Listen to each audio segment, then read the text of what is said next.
जहां वित्त मंत्री निर्मला सीतारमण ने लोकसभा में 2014 के पहले की भारतीय अर्थव्यवस्था से जुड़ा श्वेत पत्र पेश किया है। इस मुद्दे को लेकर बीजेपी का कांग्रेस पर हमला लगातार जारी है। नेता विपक्ष रामवीर विदुड़ी ने कांग्रेस पर निशाना साधते हुए कहा कि यूपीए सरकार को सिर्फ घोटालों के लिए याद किया जाता है। रिपोर्ट देखिए।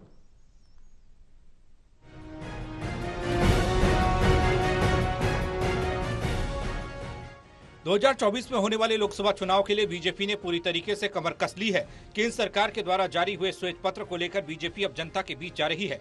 इसी मुद्दे को लेकर राजधानी दिल्ली में बीजेपी ने पूर्व में रही यूपीए सरकार पर हमला बोला। दिल्ली विधानसभा में नेता विपक्ष रामवीर विदुड़ी ने कहा कि नरेंद्र मोदी के नेतृत्व में आज देश ने विश्व में एक अलग मुकाम हासिल किया है। उन्होंने कहा कि एनडीए सरकार ने आर्थिक मंच पर देश को जो मजबूती प्रदान की वह अद्वितीय है।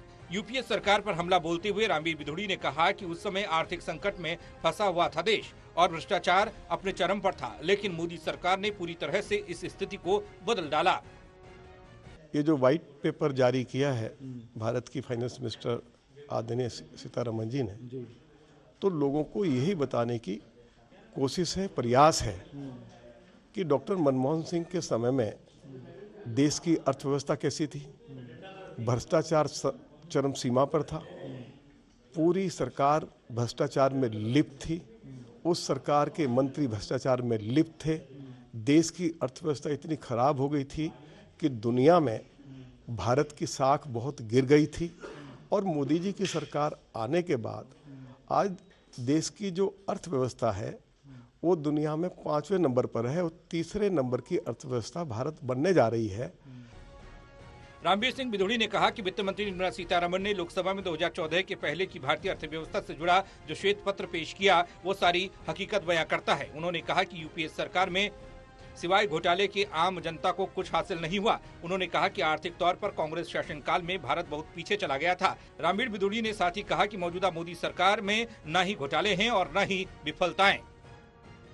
दुनिया भर के जो 5 ऐसे देश जिनकी अर्थव्यवस्था बहुत ज्यादा खराब थी उनमें भारत था।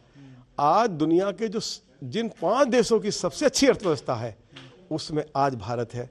तो ये अंतर देशवासियों को समझ आना चाहिए।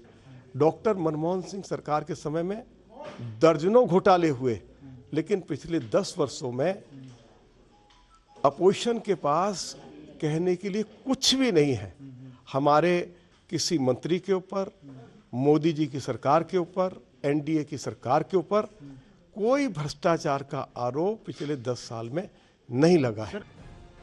इसके अलावा रामवीर विदुड़ी ने कहा कि अगर आंकड़ों की ओर नजर डालें तो बदलती हुई तस्वीर साफ नजर आती है। उन्होंने कहा कि आंकड़े यूपीए सरकार की विफलता की ओर और एनडीए सरकार की सफलता की कहानी को बयां करते हैं।